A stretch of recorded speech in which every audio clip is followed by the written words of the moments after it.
Assalamualaikum warahmatullahi wabarakatuh. Alhamdulillah subhanahu wa ta'ala wa nasta'inuhu wa nastaghfiruhu wa natubu ilayhi wa na'udzu billahi min shururi anfusina min sayyiati a'malina man yahdihillahu fala mudilla lahu wa man yudlil fala hadiya lahu asyhadu an la ilaha illallah wahdahu la syarika lahu وأشهد أن سيدنا ونبينا محمدا عبده ورسوله لا نبي بعده اللهم لا سهل إلا ما جعلته سهلا وأنت تجعل الصعب إن شئت سهلا أما بعد. Bapak Ibu, saudara-saudaraku sekalian yang dirahmati dimuliakan oleh Allah Subhanahu wa taala. Pagi ini atas izin perkenan dari Allah juga kita dipertemukan kembali. Sebelumnya kita juga pernah bertemu pada sebulan yang lalu kurang lebih. Hari ini kita dipertemukan kembali di rumah Allah ini untuk membahas tema-tema Al-Quran. Kalam Allah membuka wawasan kita, mudah-mudahan Allah limpahkan kebaikan, keberkahan kepada kita semua dan keluarga kita semua. Seharusnya saya mengisi di tanggal 26 bulan Februari, tapi tanggal 26 saya ada acara di luar kota, ada peresmian sebuah masjid. Kebetulan juga Dr. Atabik nggak bisa hadir hari ini. Nah, saya gantikan, saya maju. Mudah-mudahan Dr. Atabik bisa mengisi pada jadwal saya. Bapak Ibu sekalian, saudara-saudaraku semua, rahimakumullah. Salah satu di antara sekian tanda terjadinya kiamat itu adalah sering terjadinya gempa bumi.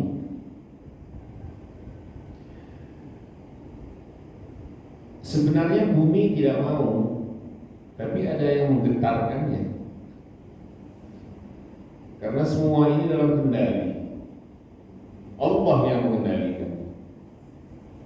Dalam keyakinan seorang muslim, muslimah, muslimin, muslimat, mukminin, mukminat, ada zat yang maha segalanya, pemilik segala-galanya, mutlak. Dialah Allah. Allah yang menjadikan ini bergetar. Orang yang punya iman nggak meyakini itu, karena Allah nggak kelihatan. Akhirnya dipersonifikasi. Dia buat Tuhan. Tuhan dibuat Tuhan, diada-adakan. Musyawarah, kesepakatan, kira-kira begitu. Yuk buat Tuhan yuk. Menciptakan Tuhan apa kayak kayu, dari besi, dari lukis apalah begitu. Disembah. Islam nggak ada. Islam hadir dengan mengantarkan keimanan bahwa Zat yang maha gaib tapi ada, ialah Allah. Maha gaib tapi ada, dekat, lebih dekat dari urat nadi ini, dari urat leher kita. Aqrab min hablil warid, aqrabu ilaikum min hablil warid. Dialah Allah Subhanahu wa ta'ala. Matahari dikendalikan.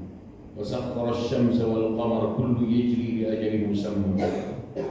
Bersinar matahari, bulan juga dikendalikan, bintang dikendalikan, bumi dikendalikan, enggak ada yang tidak dikendalikan. Semua dalam kendali.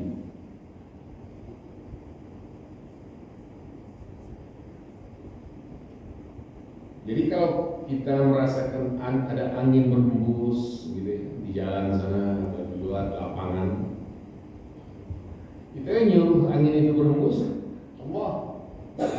Ada bukan maunya angin, turunnya hujan, dikira ada air yang pengen turun, enggak.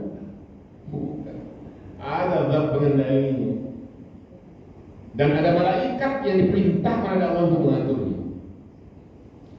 Sehingga dalam keyakinan dalam Islam, tidak satu butir, tidak satu tetes air hujan yang turun ke muka bumi, melainkan ada malaikat yang mengantarkannya sampai menyentuh bumi. Bayang banyaknya malaikat Allah. Iya pasti penghuni langit itu lebih padat daripada penghuni bumi. Bedanya penghuni langit yang padat begitu, semua batu, semua tanah. Penghuni bumi ini banyak yang kurang ajar. Kurang ajar kepada pencipta bumi ini, pencipta diri ini. Nggak tahu diri, malah memaki-maki, malah mengejek. Padahal semua dalam kendali. Sampai akan terjadi suatu saat nanti, entah kapan, hanya Allah yang tahu. Ilaihi wal mu'amusam, hanya kepada Allah dipulangkan persoalan ini. Sampai akhirnya akan terjadi suatu hari nanti, bumi ini berguncang sehebat-hebatnya dan tak terukur oleh skala Richter. Gak bisa. Kalau gempa yang biasa, dan gempa itu adalah tanda terjadinya kiamat.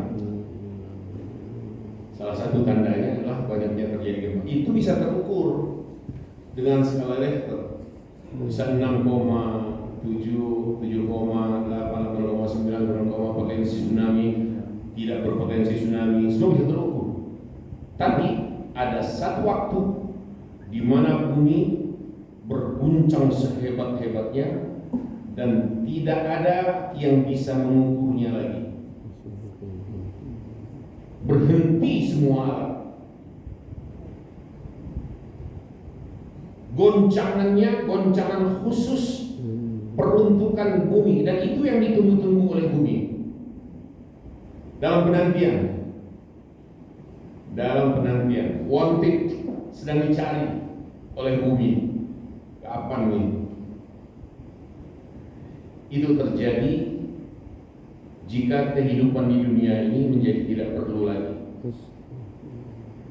jika Al-Quran tidak perlu lagi, Allah angkat, Al-Quran akan diambil, hurufnya tidak ada.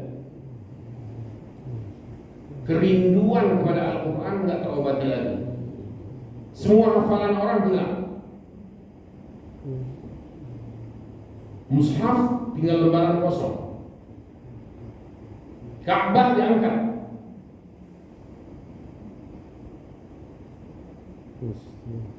Allahu a'lam itu kapan terjadi, hanya Allah yang tahu. Karena nggak bisa, ilmu tentang itu nggak ada. Pengetahuan tentang kapan waktunya itu nggak ada. Rasulullah nggak memberikan penjelasan juga. Al-Quran hanya mengatakan hanya kepadanya dipulangkan urusan itu. Ilaihi yuraddu 'ilmus sa'ah. Pengetahuan tentang terjadinya kiamat itu hanya dipulangkan kepada Allah. Kalau Al-Quran juga menyebutkannya ta'tikum baghtah, datang secara tiba-tiba. Artinya kondisi keseharian umat manusia berjalan seperti biasa, tiba-tiba terjadi dengan segala profesi masing-masing di berbagai lini hidup. Yang menjahit sedang menjahit, yang di kantor sedang bekerja, yang petani sedang mengurus sawah ladangnya, dan sebagainya. Itu terjadi goncangan sehebat-hebat. Di dalam Al-Quran, goncangan hebat ini dikenal dengan istilah az-zalzalah atau az-zilzal. Ada satu surah namanya surah az-zalzalah, az-zalzalah, atau disebut juga dengan surah az-zilzal, atau disebut juga dengan surah idza zulzilat al-ardu, idza zulzilatil ardu. Dan Rasulullah menyebutnya surah ini adalah surah Al-Jami'ah namanya. Surah Al-Jami'ah, yaitu surah yang menghimpun. Menghimpun apa? Menghimpun persoalan dunia dan akhirat. Menghimpun banyak hal di dalamnya. Semuanya dicakup. Karena ada ayat yang menunjukkan itu, yaitu فَمَنْ يَعْمَلْ مِثْقَالَ ذَرَّةٍ خَيْرًا يَرَهُ وَمَنْ يَعْمَلْ مِثْقَالَ ذَرَّةٍ شَرًّا يَرَهُ. Maka Rasulullah menyebutnya sebagai surah yang menghimpun segala-galanya. Segala tindakan manusia secara garis besar disebutkan oleh ayat ini. Baiknya, buruknya, semua. Idza zulzilatil ardu zilzalaha. Apabila bumi digoncangkan, bukan segoncang-goncangnya, terjemahan itu kurang tepat. Apabila bumi digoncangkan dengan goncangan khusus tersendiri, itu artinya zilzalah. Kalau dengan segoncang-goncangnya nggak pakai dhamir, nggak ada ka. Kalimatnya nanti akan begini: idza zulzilatil ardu zilzala, zilzalan, nggak pakai dhamir. Tapi kalau idza zulzilatil ardu zilzalaha, goncangan ini tersendiri, khusus. Ini kita sebut di awal tadi, dalam penantian. Bumi sedang menunggu goncangan hebat ini yang nggak terukur lagi dengan skala Richter. Dan itu pasti terjadi. Dari mana kita memastikan? Selain iman kita berkata seperti itu, Al-Quran memberikan indikator. Kata idza dalam bahasa Arab, dalam bahasa Al-Quran, idza itu menunjukkan pasti atau positif terjadi. Betul, memang artinya adalah apabila atau jika, apabila atau bila Indonesianya. Tapi sekedar membaca terjemah apabila nggak muncul kepastian. Tata bahasa Arab menegaskan persoalan ini bahwa apabila idza digunakan dalam susunan kalimat Arab atau Al-Quran terutama, maka menunjukkan persoalan yang dikandung oleh kalimat itu pasti terjadi. Kalau mungkin terjadi, mungkin tidak, bisa iya, bisa tidak. Kalimat yang dipakai adalah in. Kalau mustahil terjadi, yang digunakan adalah lau. Ya, tiga ini, ada idza, ada in, ada lau. Lau andai kata, pengandaian itu tidak terjadi. Andai aku punya sayap, andai aku bisa terbang, pengandaian itu pakai lau, mustahil terjadi. Kalau in mungkin saja terjadi, dan kalau idza pasti terjadi. Coba cari ayat tentang kematian, pasti idza. Idza hadara ahadakumul maut in taraka khairanil wasiyatu lil walidayni wal aqrabin idza jaa ajaluhum fa idza jaa ajaluhum idza pakai idza hatta idza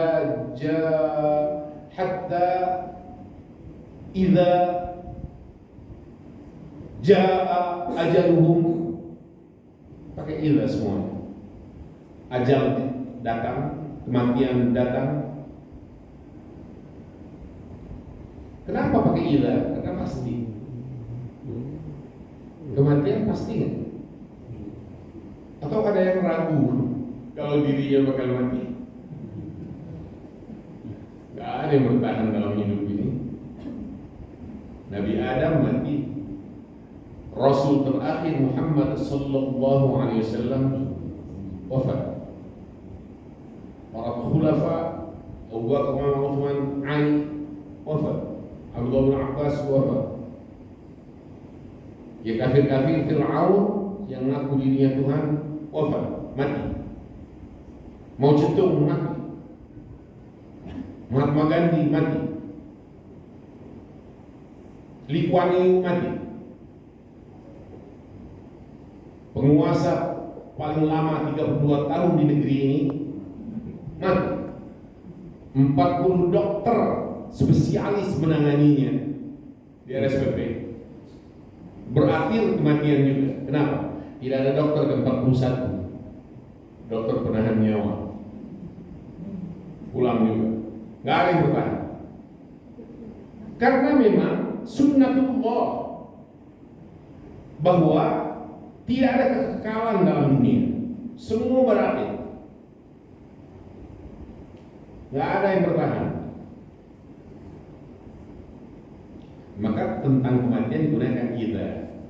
Nah, ayat ini juga idza zulzilatil ardu zilzalaha, apabila bumi diguncangkan dengan guncangan tersendiri sehebat-hebatnya. Wa akhrajatil ardu athqalaha, karena diguncangkan sehebat-hebatnya, dan bumi akhirnya mengeluarkan, memuntahkan semua beban yang ada di dalam perutnya. Apa? Banyak sekali. Semua jenazah itu bebannya, beban di dalam yang dikandungnya. Maka dibahasakan oleh Al-Quran dengan wa akhrajatil ardu athqalaha, beban-beban berat yang dikandungnya, pakai lam ya. Tapi kalau di atasnya itu pakai ala. Kita sekarang ini al-afqal juga kita ini, beban-beban berat, tapi alaiha, bukan laha. Tapi kalau sudah mati nanti dikandung oleh bumi, ditampung sama dia di dalam perutnya. Semua dengan cara apapun kematian itu terjadi. Dibakar, diabukan, dikremasi, semua masuk ke dalam tanah. Ditelan oleh ikan, karam di laut, makan oleh binatang buas di hutan, berakhir kematian juga.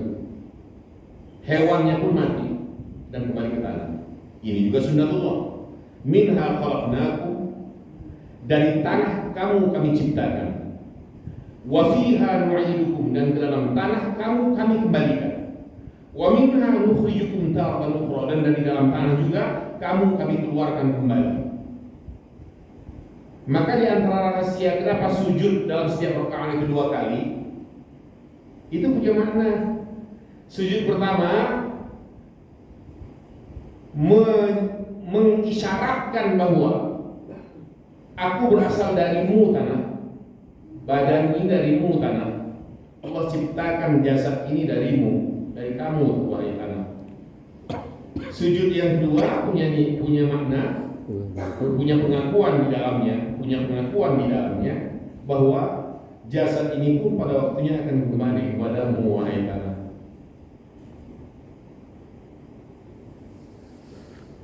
Bukan saya yang mengatakan itu, Ali bin Abi Thalib.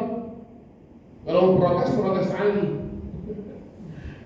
Bukan saya yang menyampaikan.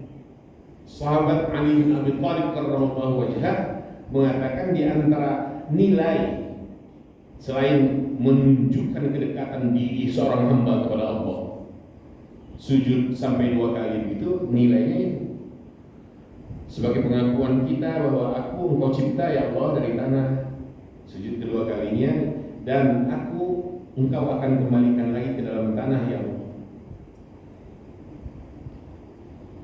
Itu rahasianya. Jadi beban bumi akan dimuntahkan. Apalagi tambang-tambang, semua emas, besi, nikel, segala macam itu dikeluarkan oleh bumi. Segala kekayaan yang terkandung dalam perut bumi dimuntahkan. Maka di antara tanda juga dekatnya kiamat adalah kekayaan bumi ini mulai melimpah, mulai muncul ke permukaan. Gedung-gedung pencakar langit mulai berjejer. Itu kan butuh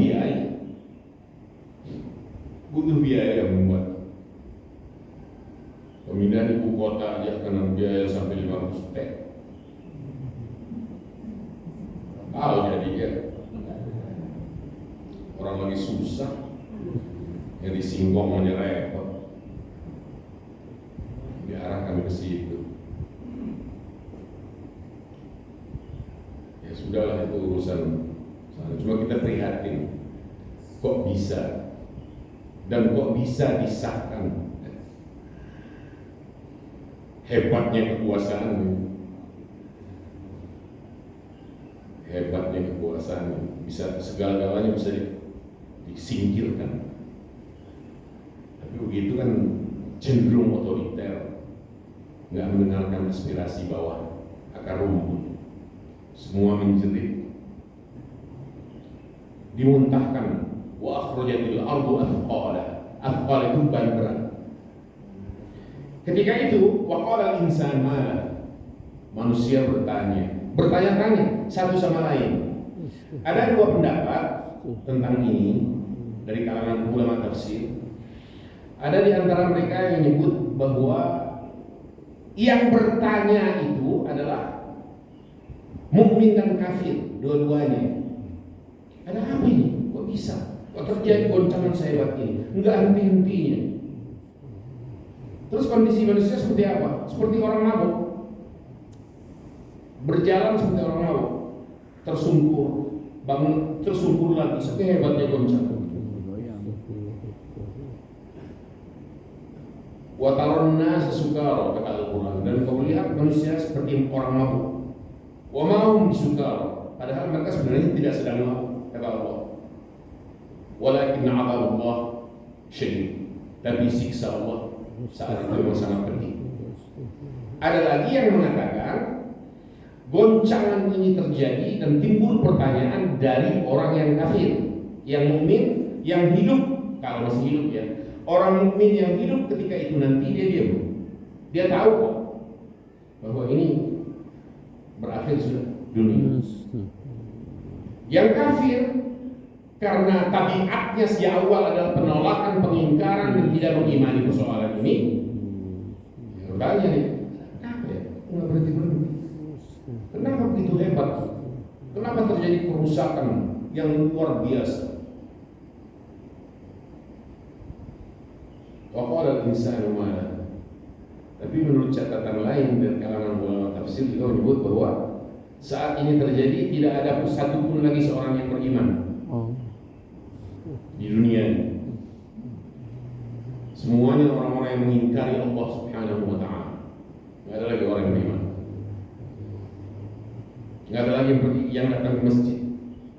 Azan tidak dikumandangkan, asma Allah tidak disebut, Al-Quran tidak dibaca.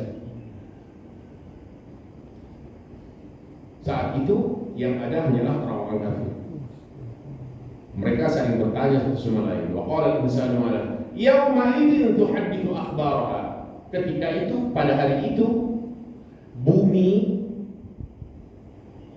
berbicara, menyampaikan beritanya. Itu dunia dalam berita yang sebenarnya. Dunia dalam berita TVRI bisa ngibul. Kalau itu ini nanti nggak ada kibul-kibul. Sungguh benar-benar yauma'in tuhadditsu akhbaraha. Pada hari itu bumi menyampaikan beritanya. Kok bisa? Berbicara. Dia berbicara dan angkat kesaksian. Semua ini kan berbicara ini.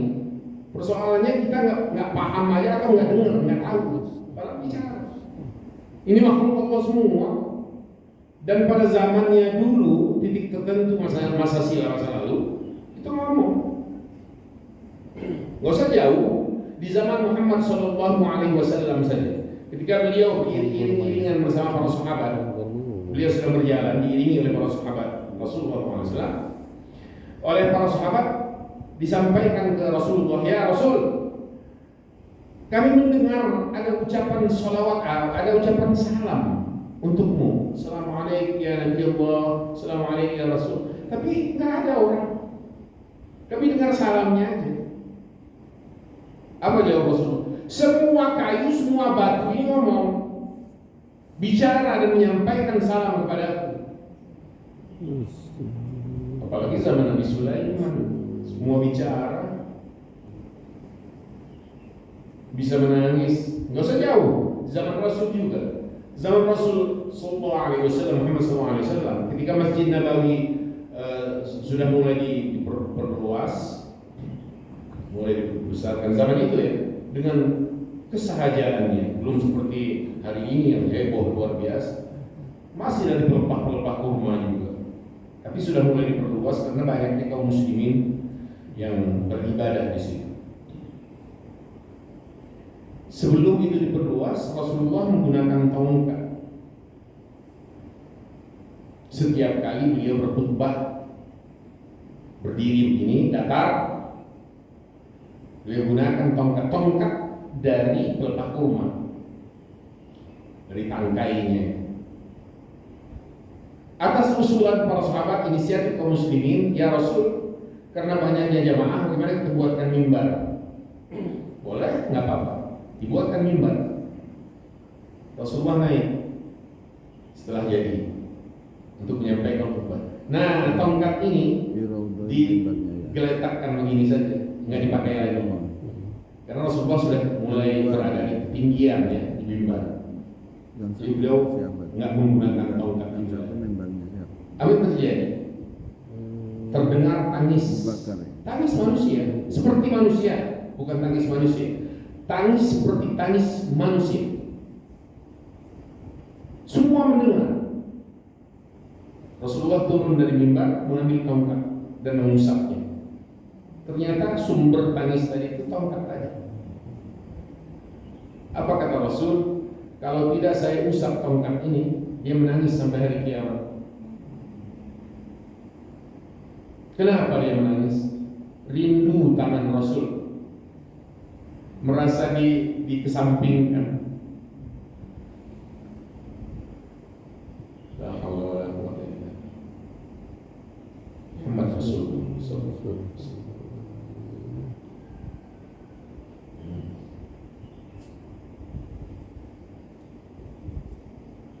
Banyak orang yang percaya dan akhirnya memaki-maki, mencaci maki, mencela Muhammad Rasulullah. Dibuat karikatur yang enggak tentang Muhammad Rasulullah. Tapi kan tragis karena orang yang menghina Rasul, para nabi, itu nggak ada yang selamat. Nggak ada yang selamat. Itu fakta sejarah. Allah membalasnya seketika. Ya seketika artinya masih di dunia. Soal waktu mungkin ya, beberapa tahun. Lihat yang di mana akhirnya mati terbakar dalam mobil.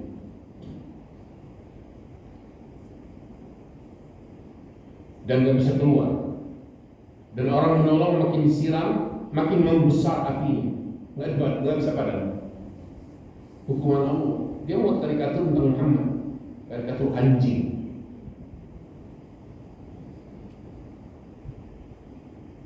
Bapak Ibu sekalian, yaumidin tuhadditsu akhbarah, menyampaikan beritanya. Apa di antara beritanya? Ya Allah, ya Rabbi, si A, si B, si C di atas punggungku ini berbuat kebaikan. Si D, si F, G, dan seterusnya, semua ini berbuat kerusakan, maksiat di atas punggung. Jadi semua terekam, Bapak Ibu. Amal perbuatan ini terekam dengan rapi. Semua ini kamera ilahi. Tanah tempat kita berpijak ini kamera ilahi. Karpet ini kamera ilahi. Karpet ini kamera ilahi. Ini rahasia. Kenapa? Selesai sholat fardu, kalau ada ba'diyahnya, kita lihat, mungkin kita juga lakukan, bergeser ke samping atau ke kanan atau maju sedikit atau mundur sebelum akhirnya kita menjalankan ibadah sunnah rawatib. Kenapa pakai bergeser tempat? Agar semakin banyak bumi Allah yang menjadi saksi, karena dia merekam peristiwa. Jadi kalau Bapak Ibu kita semua ini sedang tilawah di masjid, di rumah, di kamarnya, dinding-dinding itu semuanya merekam. Tahu dia makhluk dan menyampaikannya ke hadirat Allah, dan Allah Maha tahu. Tanpa dia menyampaikan, Allah sudah tahu. Cuma begitulah kerja alam ini maksudnya. Nggak ada yang tidak berbicara, semua berbicara. Bumi pun berbicara. Yaumaidin tuhadditsu akhbara. Maka omong kosong itulah perlunya keimanan. Orang berselingkuh, membuat onar, maksiat, zina, membunuh di kegelapan kilometer 50, seret, tembak, di aniaya, semua warung dipadamkan semua. Dikira selesai sampai di situ persoalan. Enggak, tidak. Demi Allah tidak. Semua yang ada di sekeliling itu merekam peristiwa itu. Dan pelakunya berbicara. Dasar manusia pelakunya nggak punya iman aja. Padahal hebatnya hukum pembunuhan dalam kehidupan ini terhadap diri seorang mukmin. Bagi Allah, hancurnya langit dan bumi masih lebih ringan ketimbang hilangnya nyawa seorang mukmin. Ini hadis, saya ulang, di sisi Allah, dalam penilaian Allah, hilangnya langit dan hilangnya bumi masih jauh lebih ringan ketimbang hilangnya nyawa seorang mukmin tanpa dosa, istilahnya, tanpa bersalah. Coba kalau kita tanya, apa sih salah mereka? Apa salah mereka? Mencurikah mereka? Merampokkah mereka? Bertanggung jawab mereka semua nanti di hadapan Allah. Di dunia mereka boleh lolos, tetapi sadarkah mereka bahwa dunia semuanya akan berakhir? Sadarkah bahwa nyawa kita pun akan dipisahkan dari jasad pada waktunya? I'mal ma syi'ta fa innaka majzun. Silahkan berbuat sesuka hatimu, tapi ingat bahwa kamu pasti akan diberi balasan. Wa'ish ma syi'ta fa innaka mayyit. Hiduplah sesuka hatimu, tapi ingat kamu pasti mati. Wa habib ma syi'ta fa innaka mufariq. Cintai, sukai apapun yang kamu inginkan, yang kamu cintai, tapi ingat kamu pasti akan berpisah. Mungkin yang kita duluan atau dia yang duluan. Kalimat dari Jibril ini, alaihi salatu wassalam, malaikat kepada Rasulullah SAW. Jibril menyampaikan itu, hiduplah sesuka hatimu, tapi ingat kamu pasti mati. Kerjakan apapun maumu, tapi ingat kamu pasti akan diberi balasan. Kemudian cintai apapun atau siapapun yang kamu sukai, tapi ingat kamu pasti akan berpisah dari itu. Yaumaidin tuhadditsu akhbara bi anna rabbaka awha. Karena Allah memberikan wahyu, menyampaikan isyarat kepada bumi untuk berbicara, maka dia berbicara bi anna rabbaka awha.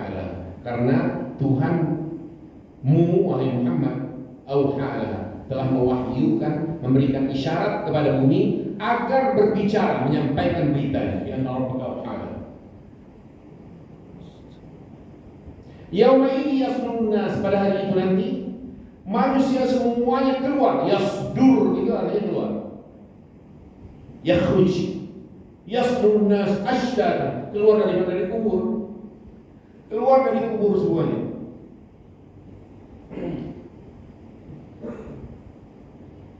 Yang pertama keluar dari kubur adalah Rasulullah SAW bersama dua sahabat di sampingnya, yaitu Abu Bakar dan Umar. Pernah suatu ketika Rasulullah bersama Abu Bakar dan Umar suatu sore ketika beliau ini berjalan bersama di depan masjid. Apa kata Rasulullah? Abu Bakar, Umar, nanti pada waktunya seperti ini kita berjalan. Maksudnya keluar dari kubur. Seakan Rasul Bakar tahu bahwa di sampingnya nanti ada makam Abu Bakar karena meninggal. Saya beliau Rasulullah SAW sudah memprediksi bahwa nanti di sampingku akan ada Abu Bakar, di samping Abu Bakar akan ada Umar. Begitu kan? Susunan makam yang ada dalam Masjid Nabawi. Jauh sebelum itu terjadi, sebelum meninggal, Rasul sudah mengatakan seperti ini nanti kita akan berjalan. Subhanallah. Manusia keluar dari kuburnya. Keluar. Seperti apa manusia keluar dari kubur? Seperti kupu-kupu terbang. Kok terbang? Karena sistem bumi ini nggak ada lagi. Bumi tidak lagi memiliki gravitasi.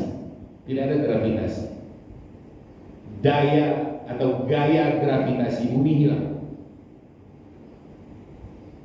Kenapa kita nggak melayang kalau berjalan? Karena ada gravitasi. Istilahnya sistem sentripetal, ditarik ke pusat bumi. Hujan bisa turun karena ada gravitasi. Sungai bisa mengalirkan airnya karena ada gravitasi. Ombak bisa terus, ada gravitasi. Awan bisa ada gravitasi. Kita lemparkan sesuatu jatuh ke pusat bumi karena ada gravitasi. Pada saat itu nanti gravitasi tidak ada. Hilang. Allah yang menghilangkannya. Maka manusia keluar bagaikan kupu-kupu yang berterbangan. Kal-ahnil manfush.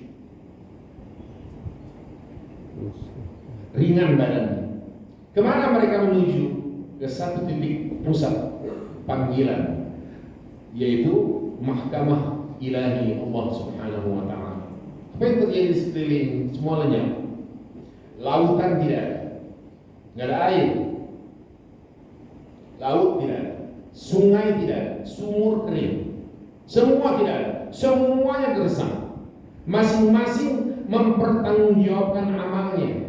Haus yang kehausan, sekarat yang sekarat, malu yang malu saat itu nanti.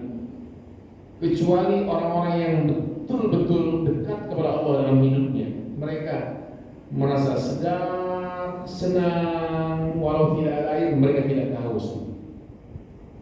Dan dilindungi oleh ada penaungnya.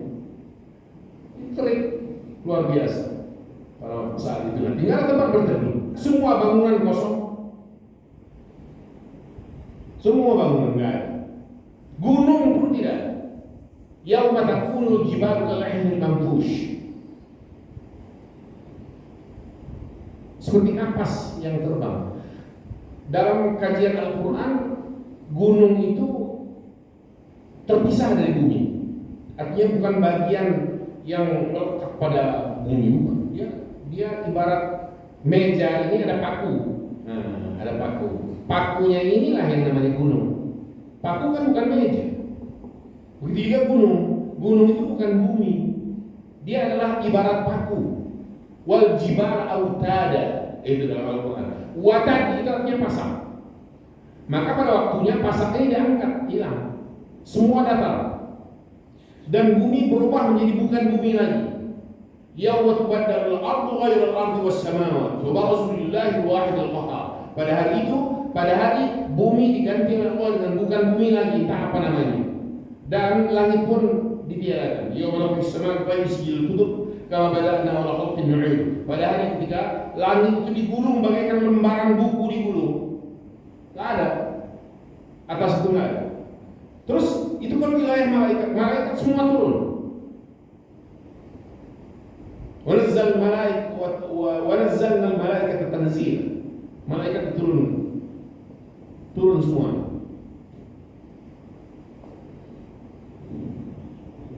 Itu pasti terjadi. Maka Bapak Ibu sekalian, persiapkan untuk itu. Dan bimbingan Al-Quran serta Sunnah Rasulullah sudah jelas. Semua yang beriman insya Allah dalam lindungan Allah Subhanahu wa ta'ala pada hari itu.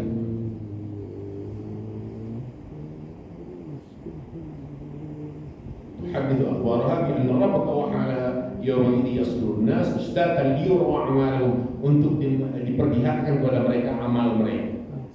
Faman ya'mal mithqala dzarratin khairan yarah. Siapapun yang berbuat kebaikan walau hanya kecil, sepele, enggak dianggap, tapi bagi Allah itu besar, maka dia akan melihat hasilnya. Wa man ya'mal mithqala dzarratin syarran yarah.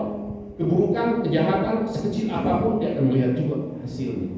Maka jangan anggap remeh perbuatan baik walau hanya kecil. Boleh jadi ridha Allah sampai kepada kita lantaran perbuatan baik sekecil itu. Tapi juga jangan ceroboh melakukan perbuatan yang tidak baik walau hanya dosa kecil, karena boleh jadi murka kutukan Allah sampai kepada kita lantaran kecerobohan kita terlalu berani untuk melakukan tindakan yang jahat, yang tidak baik. Saya kira ini pengantar dari kita. Mungkin satu dua pertanyaan, silahkan kita dialog. Jazakumullah khairan katsira. Saya sudahi dulu. Assalamualaikum warahmatullahi wabarakatuh. Silakan Pak. Assalamualaikum warahmatullahi wabarakatuh. Waalaikumsalam warahmatullahi. Terima kasih kesempatan yang kami dapat. Ya. Ketika hamba Allah itu belum mendapatkan hidayah, banyak melakukan dosa, Pak Ustaz. Kemudian di pertengahan hidup, orang ini mendapatkan hidayah, kemudian sadar, kemudian taat kepada Allah dan Rasulnya. Dan setelah mati, kemudian dihisab, ternyata banyak melakukan kebaikannya, ditimbang, kemudian oleh Allah dimasukkan surga. Yang kami tanyakan Pak Ustaz, ketika hamba Allah belum mendapatkan hidayah, banyak melakukan dosa, apakah harus melalui balasan dulu Pak Ustaz? Ataukah hamba Allah ini langsung masuk surga? Terima kasih Pak Ustaz. Terima kasih. Dalam Islam dinyatakan bahwa kasih sayang Allah itu lebih luas ketimbang murkanya. Jadi kalau ada orang yang belum mendapatkan hidayah, lalu seperti yang Bapak sampaikan, dia menyadari, lalu dia membenahi diri, insya Allah masa kelamnya, masa-masa silam itu ditutupi oleh Allah Subhanahu wa Ta'ala, dan dia menjadi hamba seakan tidak pernah berdosa. Ada hadis Rasul menyebutkan, ini luar biasa, bisyarah, kabar gembira buat kita sebenarnya, yaitu at-taibu minadz dzambi kaman la dzamba. Yang bertaubat dari dosanya nilainya seperti tidak pernah berdosa. Saking sayang Allah kepada hambanya. Tapi sebaliknya, karena semua manusia pasti berdosa, jika terjadi ada suatu generasi komunitas tidak pernah berbuat dosa, mereka akan diganti oleh Allah dengan generasi yang baru yang berdosa. Apa maknanya ini? Salah dalam hidup manusia itu artinya sebuah kemustian. Seakan harus salah, nggak bisa tidak berdosa. Siapa yang bersih selain Rasulullah Muhammad SAW? Semua berdosa. Allah Maha tahu. Dosa kita kepada anak-anak kita, dosa kita kepada dua orang tua, dosa istri kepada suaminya atau sebaliknya, dosa kepada tetangga, dosa kepada teman-teman, masa-masa sekolah atau di kampung halaman dulunya, dan sebagainya. Tanpa kita sadari bahwa itu sebuah kesalahan dan dosa. Nggak ada yang bersih, semua bersalah. Nah, jadi itu kalau dia sudah meninggalkan masa lalunya, dia berbenah, insya Allah itu ditutupi oleh Allah. Allah Ghaffar, Allah Ghafur. Tahu arti Ghafur atau Ghaffar? Itu artinya menutupi. Ghaffar itu maha menutupi banyak hal yang ditutupi oleh Allah. Apa? Dosa ditutupi, isi otak dan pikiran kita ditutupi. Ya, coba kalau Allah buka, malu hati, mungkin sedang mikirin yang enggak. Isi perut kita ditutupi nggak? Ditutupi. Isi dada kita ditutupi oleh Allah. Banyak hal yang ditutupi oleh Allah. Maka dalam tindakan dosa, jangan bangga dengan dosa. Orang yang salah itu dipersalahkan oleh agama akhirnya jika dia bangga dengan dosa-dosanya. Maka kalau berdosa, jangan diumbar. Jangan mengatakan saya biasa, mukul orang biasa saya, darah saya alirkan tenang-tenang aja. Jangan bangga dengan dosa. Justru harus sedih karena ia tercatat di sisi Allah. Nah, kayaknya agaknya yang bangga dengan dosa-dosanya itu yang akhirnya neraca kebaikannya lebih ringan daripada keburukannya. Keburukannya lebih berat, dan itu yang akan masuk ke dalam neraka. Artinya digodok, dibersihkan sampai waktunya baru dia dimasukkan ke dalam surga ini. Karena bangga dengan kesalahan-kesalahan dan dosanya, bukan menyadari dan minta ampun. Semua kesalahan dan dosa tutupi. Kalau kita menutupi, Allah lebih menutupinya. Ya. Tapi menutupi artinya tidak terbuka, tapi hati kita mengatakan kepada Allah, ya Rabb, hamba salah, hamba berdosa. Cuma jangan diumbar kepada manusia. Udahlah, rahasiakan aja antara dirinya dengan Rabbul Izzah, Allah Subhanahu wa Ta'ala. Allah Maha tahu.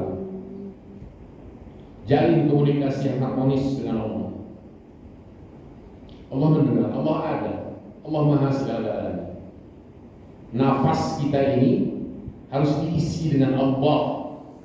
Artinya keyakinan kita harus ke sana, jangan enggak. Maka hati dalam perspektif agama Islam adalah istana bagi Allah. Kalau ingin meraih bahagia, isi hatinya dengan la ilaha illallah. Sekali hatinya diisi dengan dunia, duka lara luar biasa yang dia enggak akan merasakan atau jauh dari bahagia. Walau banyak duit, enggak ada urusan dari itu. Persoalannya hati itu komandan bagi tubuh ini, bagi kehidupan ini. Hati setiap kita ini komandan. Lain-lain itu prajurit-prajurit pengikutnya aja. Kalau hati ini suara hati berbicara dan juru bicara yang sudah keluar, maka yang lain-lain akan ikut. Maka jangan isi dengan dunia. Gampangnya bicara, dunia itu jangan di hati. Terus di mana? Di tangan. Digenggam. Genggamlah dunia. Jangan masuk ke hati. Kalau masuk ke hati namanya kita dikuasai dunia. Kalau kita genggam dunia, di tangan saja kita menguasai dunia. Oke. Baik. Saya kira itu ya. Assalamualaikum warahmatullahi Waalaikumsalam wabarakatuh. Tandanya kiamat itu kan adanya turunnya Dajjal. Yang sebenarnya daripada Dajjal itu sendiri, sebenarnya itu hanya satu makhluk atau banyak makhluk? Karena kan yang pernah saya dengar itu bahwa untuk menghindari Dajjal ada 3 tempat yang tidak akan datang oleh Dajjal. Salah satu adalah Masjidil Haram. Di mana umat-umat yang di luar negara Arab, apakah juga termasuk akan kena jangkauan Dajjal itu? Kasih. Ya, Dajjal itu sosok dan sifat-sifat Dajjal itu bisa menjelma dalam setiap waktu, mempengaruhi orang, tapi dengan tipu-tipu. Makanya orang bilang Dajjal itu, tapi metaforis, tapi hakikatnya nanti akan ada sosok Dajjal. Matanya hanya satu, maka dikatakan Al-Masih. Al-Masih itu kan artinya terhapus. Terhapus Al-Masih. Nabi Isa juga Al-Masih. Apa bedanya? Beda. Al-Masih untuk Isa, Nabi Isa alaihissalam artinya yang menghapus, yang menghilangkan atas izin Allah, menghilangkan penyakit, ya, menyembuhkannya atas izin Allah, menjadi mukjizatnya, bisa menghidupkan yang mati, mukjizatnya. Itu maka dikatakan Al-Masih Isa ibn Maryam. Nah kalau Dajjal, Al-Masih artinya bukan yang menghapus, yang dihapus. Apa yang dihapus? Matanya. Hanya satu mata. Dan dia memberikan pengaruh yang luar biasa. Setiap yang dikatakan akan diyakini orang kebenarannya. Dajjal, keburukan-keburukan, kebaikan-kebaikan, seakan Tuhan, seakan dia Tuhan. Itu terjadi. Apa yang disampaikan akan terjadi atas izin Allah. Maka menjadikan orang akhirnya tersihir, ikut kepada dia. Dia seperti tadi sudah benar, Dajjal tidak bisa masuk ke dua kompleks suci, Makkah dan Al-Madinah Al-Munawwarah. Dua ini nggak bisa dimasuki. Selain itu dia bisa masuk ke berbagai negara di dunia untuk mencari mangsanya. Dan kita harus bermohon kepada Allah dalam doa yang diajarkan Rasul, Allahumma inni a'udzu min 'adzabi jahannam, min 'adzabil qabri, wa min syarri fitnatil mahya wal mamat, wa min syarri fitnatil masiihid dajjal. Dan doa ini saking hebatnya diajarkan Rasul, boleh dipakai di dalam sholat, nggak batal sholatnya. Di ujung tahiyat, di ujung tahiyat ditambahkan nggak batal sholatnya, boleh. Sama bolehnya Allahumma inni zalamtu nafsi zulman katsira wa la yaghfiru dzunuba illa anta faghfirli maghfiratan min 'indik warhamni innaka antal ghafurur rahim. Allahumma ighfir li ma qaddamtu wa ma akhartu wa ma asrartu wa ma a'lantu wa ma asraftu wa ma anta a'lamu bihi minni anta al-muqaddim wa anta al-mu'akhir la ilaha illa anta ya muqallibal qulub thabbit qalbi 'ala dinik wa 'ala ta'atik innaka 'ala kulli syai'in qadir. Sambung doa itu. Allahumma inni a'udzu min 'adzabi jahannam wa min 'adzabil qabri wa min syarri fitnatil mahya wal mamat wa min syarri fitnatil masiihid dajjal. Boleh dipakai di dalam sholat, enggak masalah. Karena diajarkan oleh Rasul dan dipakai oleh para sahabat. Yang saya sampaikan tadi kan diajarkan Rasul kepada Abu Bakar As-Siddiq. Nah di situ ada kalimat mohon perlindungan kepada Allah dari fitnah. Fitnah itu apa? Fitnatil masih. Fitnah itu ada kurang lebih 3 lah, sekurang-kurangnya ya, boleh lebih. Sekurang-kurangnya 3 makna fitnah. Fitnah yang pertama artinya siksa hebat. Dalam Al-Quran, "Dzuqu fitnatakum", rasakan siksa ini. Hadzal ladzi kuntum tu'adun. Inilah yang dulu kalian diancam. Sekarang terbukti. Fitnah yang kedua artinya adalah kemusyrikan dan kekufuran. Kemusyrikan dan kekufuran. Dalam Al-Quran, al-fitnatu asyaddu minal qatl.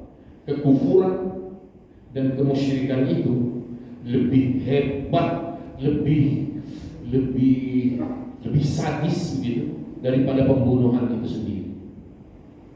Hidup dengan kemusyrikan itu lebih hebat dosanya dibanding pembunuhan itu sendiri.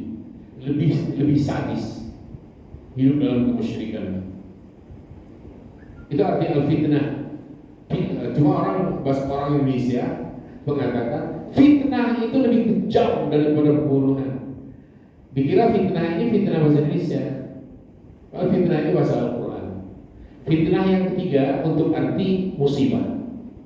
Musibah, tragedi, peristiwa yang mengerikan, itu fitnah namanya. Dalam Al-Quran surah Al-Anfal ayat 25. Wattaqu fitnatan la tusibanna alladziina zalamu minkum khassah. Takutlah kalian kepada musibah, bencana hebat yang terjadi menimpa bukan saja orang-orang yang jahat, pelaku keonaran di antara kalian, tapi bahkan orang yang sujud, rajin ngaji, ikut terdampak. Maka takutlah kalian kepada musibah yang terjadi menimpa secara menyeluruh seperti itu. Nah, untuk Dajjal itu fitnah, menimbulkan bencana kemanusiaan, bencana keagamaan, bencana sosial, dan mengantar kepada siksa, fitnah yang lebih hebat lagi. Kapan turunnya Dajjal? Wallahu a'lam, enggak ada yang tahu. Tapi akan ada. Kita hanya diperintah untuk mengimaninya saja, meyakini, karena ini dasarnya teks wahyu, sunnah Rasulullah, hadis Rasulullah. Saya kira itu. Baik, kita batasi pertemuan kita pada kesempatan pagi ini, temu kaji kita pada pagi ini. Kita tutup bersama dengan membaca, kita berdoa sejenak. Memohon kepada Allah kebaikan, lindungannya dari segala keburukan. Mudah-mudahan segala harapan yang baik-baik, cita-cita mulia, terutama anak-anak kita, cucu-cucu kita, semua hajatnya dapat tercapai, dimudahkan Allah tercapai. Ala hadhihi al-Fatihah. A'udzu billahi minasyaitonir rajim. Bismillahirrahmanirrahim. Alhamdulillahirabbil alamin. Arrahmanir rahim. Maliki yaumiddin. Iyyaka na'budu wa iyyaka nasta'in. Ihdinas siratal mustaqim. Shiratal ladzina an'amta 'alaihim ghairil maghdubi 'alaihim waladdallin. Amin. A'udzu billahi minasyaitonir rajim. Bismillahirrahmanirrahim. اللهم صل على سيدنا محمد وعلى ال سيدنا محمد وسلم ورضي الله تبارك وتعالى عن كل صحابه رسول الله اجمعين. الحمد لله رب العالمين. من يوافي نعمه ويكافي مزيدا يا ربنا لك الحمد كما ينبغي لجلال وجهك الكريم وعظيم سلطانك. Ya Allah, ampuni, maafkan semua dosa dan salahkan, juga dosa dan salah kedua orang tua kami, keluarga kami. Sayang kedua orang tua kami ya Allah, baik keduanya masih ada bersama kami sampai saat ini maupun keduanya sudah di awal mendahului kami berpulang ke hadirat-Mu ya Rabbana. Sayangi kedua beliau sebagaimana dulu kedua beliau sangat sayang kepada kami. Ya Allah, bimbing hati kami, hati anak-anak kami, cucu-cucu kami, keluarga kami semua untuk tetap teguh dalam agama-Mu ya Allah, teguh dalam taat kepada-Mu dan Rasul Muhammad SAW. Jangan biarkan kami melangkah sendiri tanpa bimbingan-Mu, tanpa hidayah-Mu, tanpa arahan-Mu ya Allah. Kuatkan hati kami, sabarkan kami, afrim alaina sabra wa thabbit aqdamana, teguhkan pendirian kami, wansurna 'alal qawmil kafirin, dan bela kami, tolong kami atas sikap dan perlakuan orang-orang yang ingkar kepadamu, kepada kami ya Allah. Rabbana, jadikan majlis ini majlis yang selalu terlimpah rahmat kasih sayang-Mu. Jadikan berkah ilmu kami, keluarga kami, harta benda kami, umur kami, perjalanan hidup kami. Jadikan berkah semuanya ya Allah. Engkau Maha memberkahi. Rabbana atina fid dunya hasanah wa fil akhirati hasanah wa qina adzaban nar. Wa sallallahu ala sayyidina Muhammad wa ala alihi wa sahbihi ajma'in. Subhana rabbika rabbil izzati amma yasifun wa salamun alal mursalin walhamdulillahi rabbil alamin. Terima kasih Bapak dan Ibu. Jazakumullah. Mohon maaf. Assalamualaikum warahmatullahi wabarakatuh.